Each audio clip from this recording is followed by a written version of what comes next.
Aku anak Malaysia, ku bangga, tanah tumpahnya darah, aku anak Malaysia. Hamas accepts new ceasefire proposal for Gaza.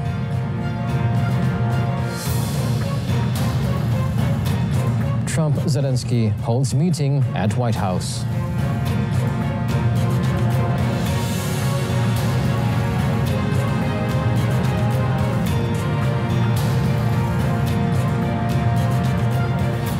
Good afternoon and salam Malaysia Madani. Thanks for tuning in. You're watching World Today with me, Otto Othman.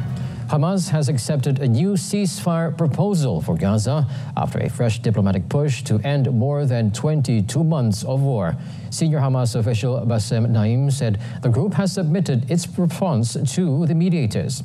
Now, mediators Egypt and Qatar, backed by the US, have struggled to secure a lasting truce in the conflict, which has triggered a dire humanitarian crisis in the Gaza Strip. But after receiving a new proposal from mediators, Hamas said it is ready for negotiations. Now, according to a Hamas source, the group accepted the proposal without requesting any amendments. Egypt said the new proposal was also sent to Israel, adding that the ball is now in its court. A Palestinian source familiar with the talks said mediators are expected to announce that an agreement has been reached and set a date for the resumption of talks, adding guarantees are offered to ensure implementation and pursue a permanent solution. According to a report in Egyptian state-linked outlet Al Qahira, the deal proposed an initial 60-day truce, a partial hostage release, the release of some Palestinian prisoners, and provisions to allow for the entry of aid. The proposal comes more than a week after Israel's Security Cabinet approved plans to conquer Gaza City and nearby refugee camps, which has sparked international outcry as well as domestic opposition. At the Rafah crossing into the Gaza Strip, hundreds of aid trucks sat unmoving in the Egyptian desert, stuck for days, with only a handful allowed through by Israel to relieve the humanitarian disaster across the border. After nearly 2 years of war, UN-backed experts said famine is unfolding in the Palestinian territory, while there are also dire shortages of clean water and medicines. However, aid groups said the flow of essential supplies remains painfully slow despite the growing crisis. An Egyptian Red Crescent volunteer said Israel continues to deny entry for life-saving medical equipment, shelters and parts for water infrastructure. The supplies were often rejected for being dual use, meaning they could be put to military use or for minor packaging flaws. Chief of the Egyptian Red Crescent Amal Imam said even with everything lined up and approved beforehand, shipments can still be turned back and rejected without explanation. A World Health Organization official said at most 50 trucks enter Gaza every day, while Egyptian Foreign Minister Badr Abdelalti said only 130 to 150 trucks cross daily, sometimes 200, about a third of what is needed.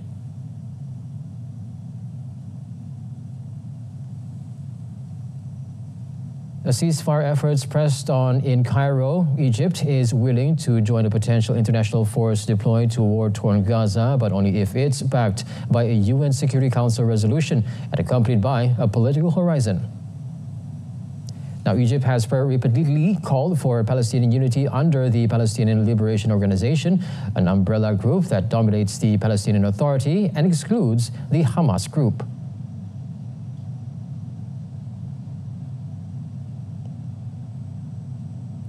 Before, we are standing ready, of course, to help, to contribute to any international force to be deployed in Gaza within some specific parameters. First of all, to have a Security Council resolution, to have a clear-cut mandate, and, of course, to come within a political horizon. Without political horizon, it will be nonsense to deploy any forces there. Egyptian Foreign Minister Badr Abdelalti said a political framework would enable international troops to operate more effectively and support Palestinians to realize their own independent Palestinian state in their homeland. Palestinian Prime Minister Mohammed Mustafa, meanwhile, said a temporary committee would manage the territory after the war ended. with full authority resting with the Palestinian government.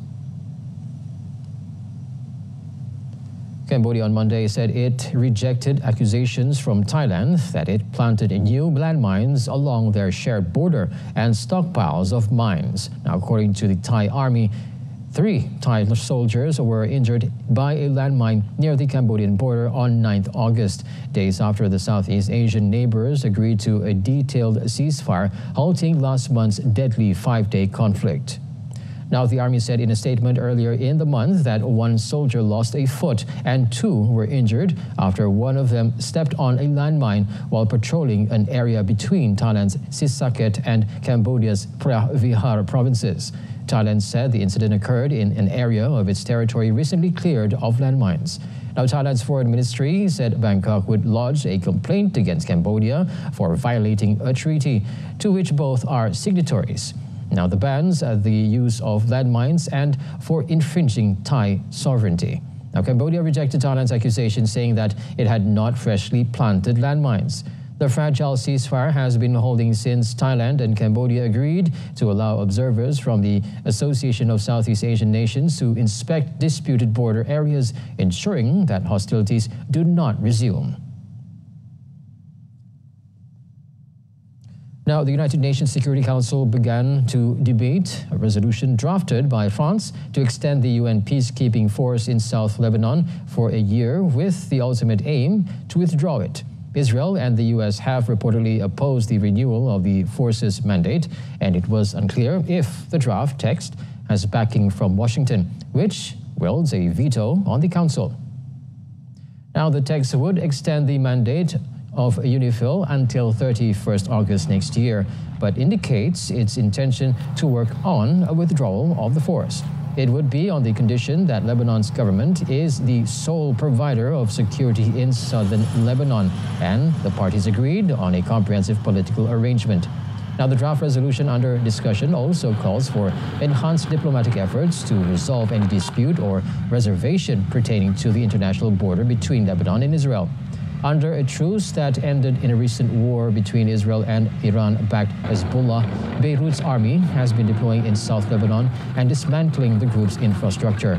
Under the truce, Israel was meant to completely withdraw from Lebanon, though it has kept forces in several areas it deems strategic and continues to administer strikes across Lebanon.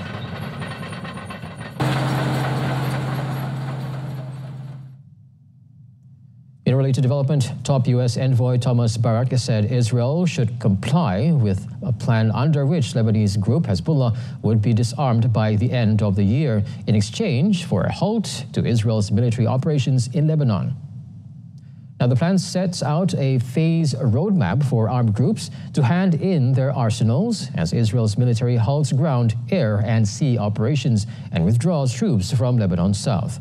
Lebanon's cabinet approved the plan's objectives earlier this month, despite Hezbollah's refusal to disarm, and Barak said it is now Israel's turn to cooperate.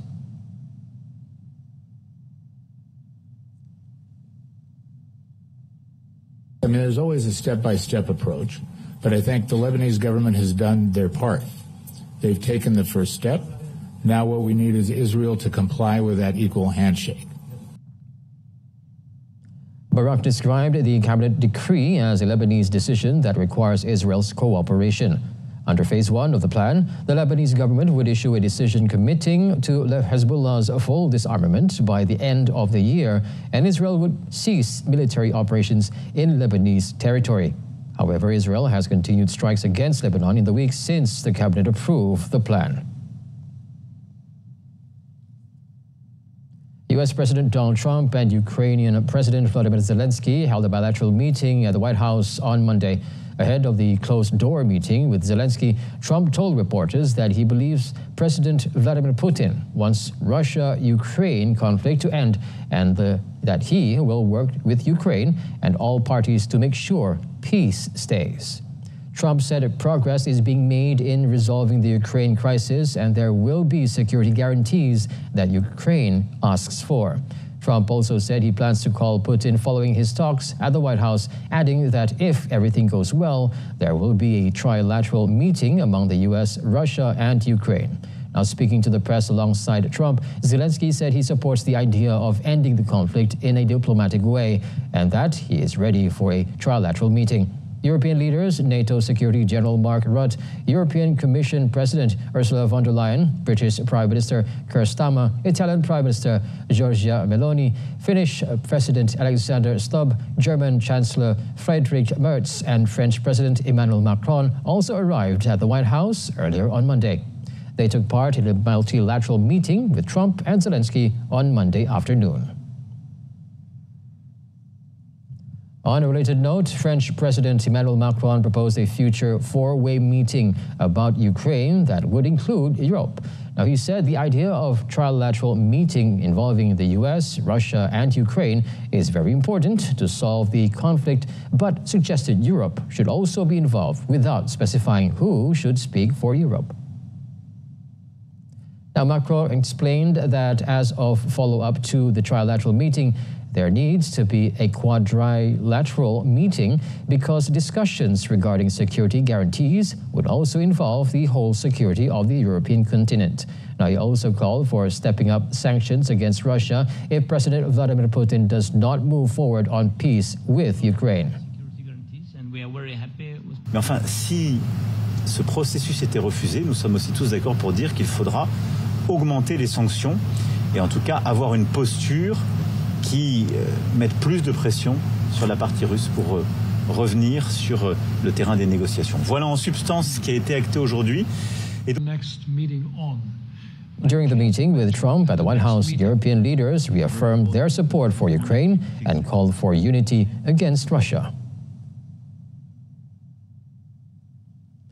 Chinese Foreign Minister Wang Yi arrived in New Delhi on Monday ahead of his meeting with Indian counterpart Subramaniam Jaishankar. This is the second such meeting since a deadly clash in 2020 between Indian and Chinese troops at the border. Now, welcoming Wang Yi in a post on social media platform X, Indian Foreign Ministry announced important engagements between the two countries' special representatives and on bilateral relations over the next 2 days. Jaishankar added the discussions would contribute to building a stable, cooperative, and forward-looking relationship between India and China. Now, relations between the two Asian giants have been thawing since an agreement last October on patrolling their Himalayan border, easing a 5-year standoff that had hurt trade, investment, and air travel. Indian Prime Minister Narendra Modi is set to meet Chinese President Xi Jinping at the end of the month when he travels to China.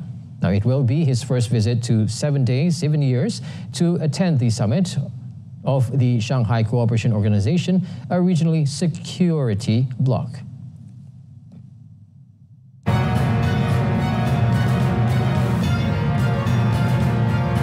Coming up next, 2 firefighters killed while battling blaze in Osaka.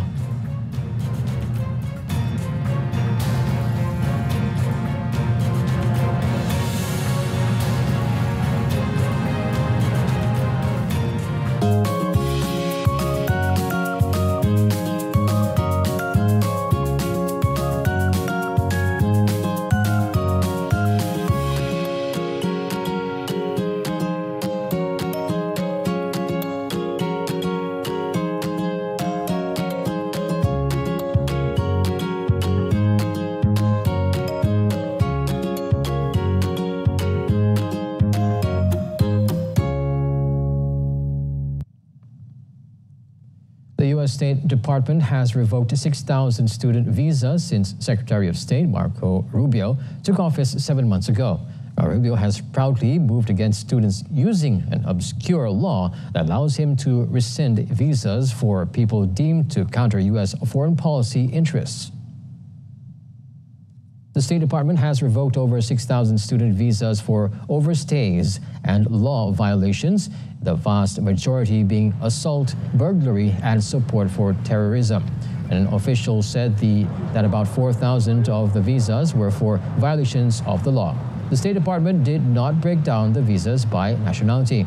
Rubio, however, has particularly pointed to students who have protested against Israel. He argued that the administration has the right to issue and revoke visas without judicial review, and non-U.S. citizens do not enjoy the U.S. constitutional right to free speech. The administration has faced setbacks in 2 of the highest profile cases. Mahmoud Khalil, a legal permanent resident in the U.S. who led pro-Palestinian protests at Columbia University, was freed in June by a judge. Rumesia Ozturk, a Turkish graduate student at Tufts University who wrote a piece in a campus newspaper critical of Israel, was freed by a judge in May pending arguments.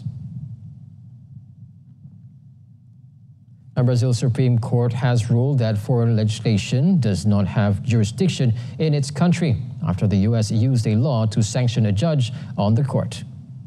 Now, Washington used the Magnitsky Act, a U.S. law which provides for sanctions against individuals accused of human rights violations around the globe, to impose restrictions on Supreme Court Justice Alexandre de Moraes, who is presiding over the trial of former President Jair Bolsonaro's alleged coup plot.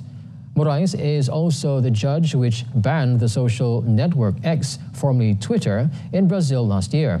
Brazil's High Court said Judge Flavio Dino of the Federal Supreme Court suspended the effectiveness of judicial decisions, laws, decrees, and executive orders of foreign nations in the country. Now, according to the Constitution of Brazil, foreign court decisions can only be enforced in Brazil upon approval or in compliance with international judicial cooperation mechanisms. In response to the ruling, U.S. government's Bureau of Western Hemisphere Affairs said no foreign court can invalidate U.S. sanctions or spare anyone from steep consequences of violating them. Thousands of firefighters backed by soldiers and water-bombing aircrafts battled over 20 major wildfires raging across western Spain, where officials say a record area of land has already been burnt. Now, Spain's Civil Protection Chief, Virginia Barcones, said that 23 blazes were classified as operational level 2, meaning they pose a direct threat to nearby communities. The fires, now entering their second week, are concentrated in the western region of Castile and Leon, Galicia, and Extremadura, where thousands of people have been forced to flee their homes. Residents said they were frustrated with what they regarded as poor preparation and limited resources. Now, according to European Forest Fire Information System, more than 343,000 hectares of land, the equivalent of nearly 500,000 football pitches, have been destroyed this year in Spain, setting a new national record. Now, Spain and neighboring Portugal have been particularly affected by forest fires fueled by heat waves and drought blamed on climate change that have hit southern Europe. Now, Spain is being helped with firefighting aircrafts from France, Italy, Slovakia, and the Netherlands, while Portugal is receiving air support from Sweden and Morocco.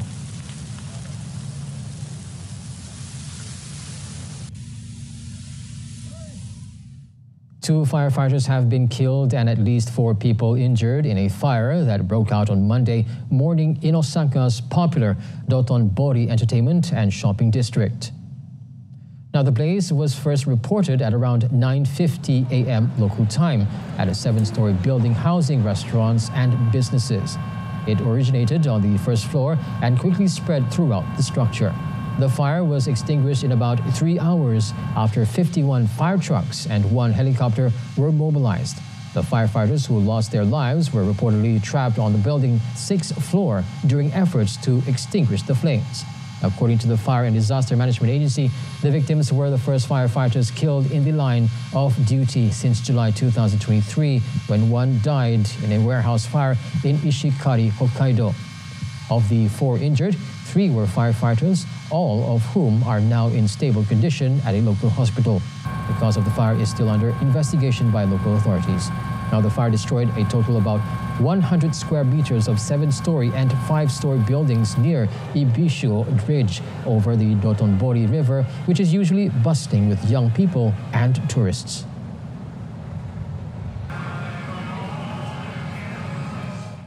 Qantas Airways, Australia's largest airline, has been fined 90 million Australian dollars, equivalent to about 58.64 million US dollars, for illegally sacking over 1,800 ground staff and replacing them with contractors during the COVID-19 pandemic. Now, in a court ruling on Monday, a penalty close to the maximum available was imposed for breaching Australia's workplace laws. Federal Court of Australia Judge Michael Lee said it was to ensure it could not be perceived as anything like the cost of doing business. This penalty of 90 million Australian dollars, an unprecedented amount for industrial breach, reflects the gravity of the offence. Transport Workers Union National Secretary Michael Cain described it as the largest breach in industrial relations history, and it has devastated these workers and their colleagues and their families. Lee added that $50 million of the penalty would be paid to the Transport Workers Union, which brought the case on behalf of the 1,820 staff fired by Qantas during the pandemic. It comes around 9 months after Qantas and the union agreed on a $120 million settlement for the sacked workers. Qantas shares were down 0.13% in early trade.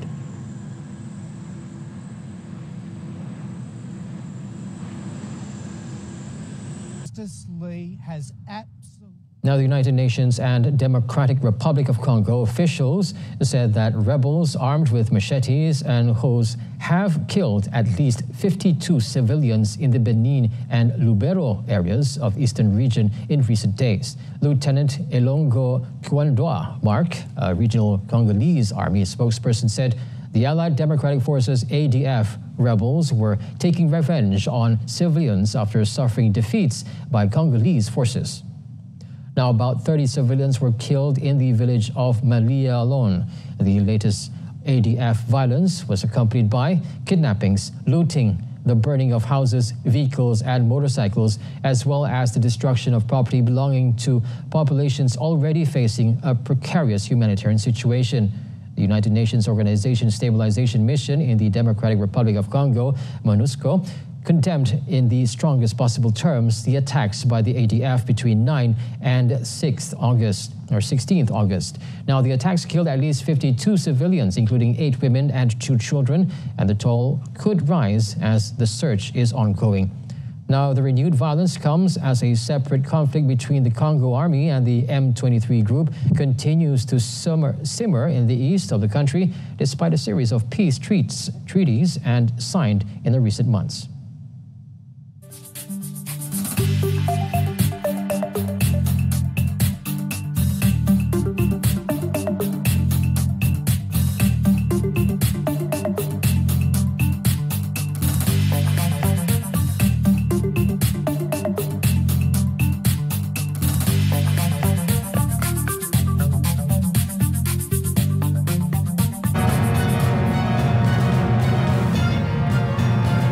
Still to come in sports, Messi leads in freshly unveiled Argentina football squad.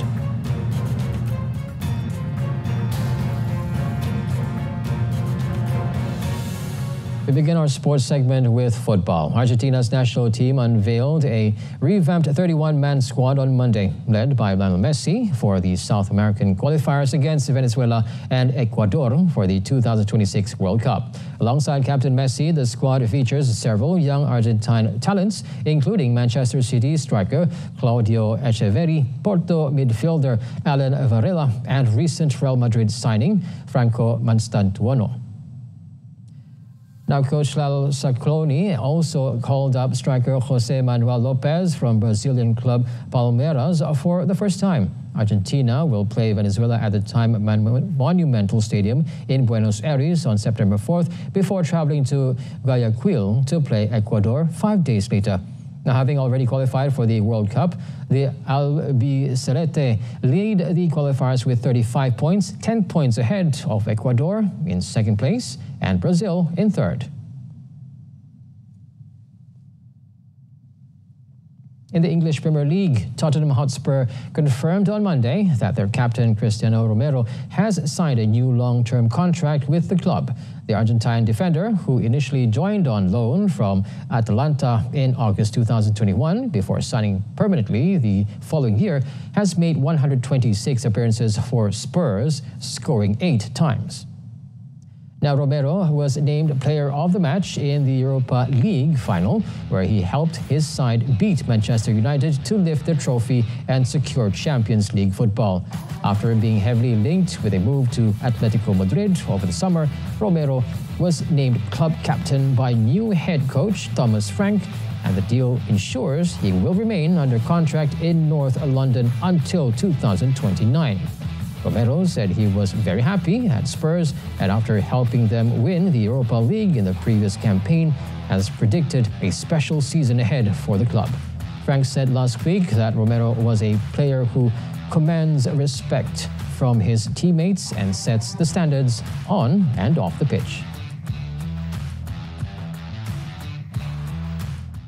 Now on to Saudi football. Al Ittihad captain Karim Benzema has downplayed suggestions that Tuesday's Saudi Super Cup semi-final in Hong Kong will be defined by Cristiano Ronaldo's presence, insisting the focus should be on the teams rather than individual stars. The Saudi Super Cup is contested by the winners and runners-up of the King's Cup and Saudi Pro League. C'est pas un match Karim contre Cristiano.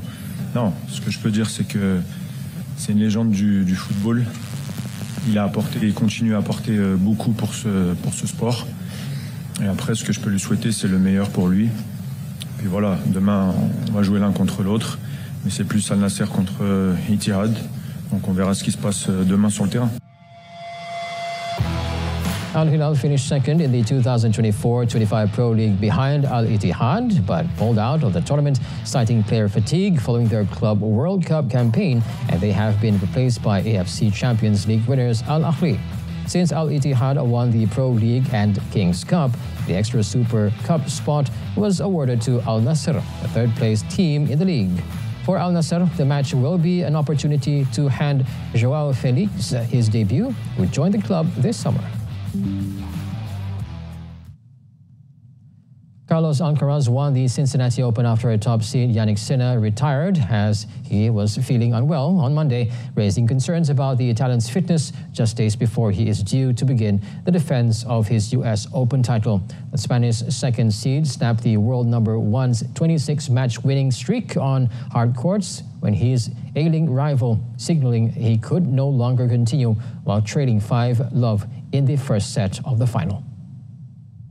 Now, Sinner had been bidding to become the first man since Roger Federer in 2015 to win back-to-back Cincinnati titles, but he looked uncomfortably early on in the sweltering conditions. Now he called it quits after 23 minutes of play. Monday's clash had been expected to be a dress rehearsal ahead of a potential final showdown between the world's two best players in New York, with the duo having faced off in the title match at the last two majors. Alcaraz came from 2 sets down and saved 3 championship points to triumph at Roland Garros, while Sinner emerged victorious at Wimbledon. Monday's result extended Alcaraz's head-to-head record over Sinner to 9-5, including a 6-2 edge on hard courts.